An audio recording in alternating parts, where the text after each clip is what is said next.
Hey everybody, welcome back. I am Mitchell Moore, pastry chef and restaurateur, but things might look a little different from the last time we saw each other. This is my home because I sold all of my businesses and I don't own a restaurant anymore. Uh, you know, I'm retired. Is that the right way to put it? Uh, anyway, I am back looking to help teach you how to feed your family. In fact, that's what we changed the name of the YouTube channel to, Feed Your Family, because that's what we're here to do. I have seen a lot of cooking shows come and go, and things have started to happen that are kind of weird. People are putting 10 different types of cheese on a burger that's that high. How do you even eat it? Who can afford it? I don't understand. Crazy food things happening these days. I just call it stupid food. I don't understand it. Nobody eats it. Nobody can spend the money on it. So here we are. We are going to feed your family. And this is the initial installment. It's going to be pretty quick, so let's get to it.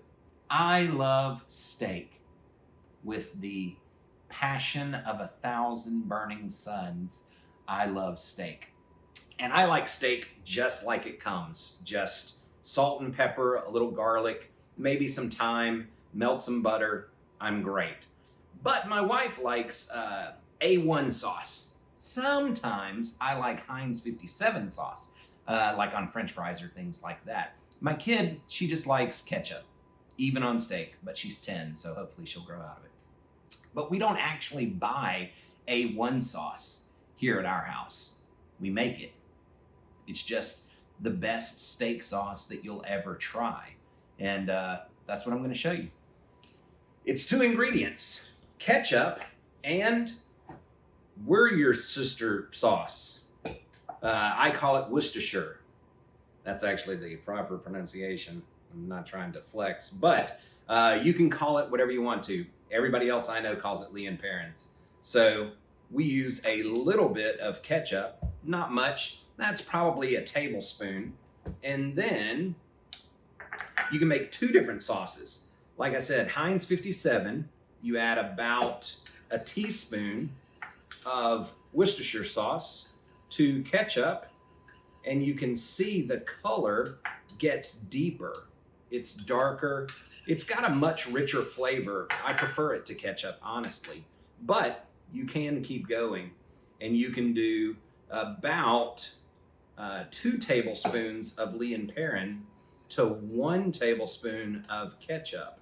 And you're going to have this not so thick, but certainly rich and very slightly sweet sauce. It's got a good balance between the tangy or the spicy of the Worcestershire and the sweetness of the ketchup. And there you go. There is homemade A1 sauce. It's what I make for my wife every time I make steak. Now, that's not fancy. I get it. I've worked in fancy. I've been a pastry chef at fine dining restaurants, and I can do all of that. But none of that's going to help you feed your family. And for thousands of years, on the plains of the Serengeti, people have been feeding their families, and it's time to get back to it. So welcome. I'm going to dig into my steak. You guys dig in, enjoy, and I will see you again.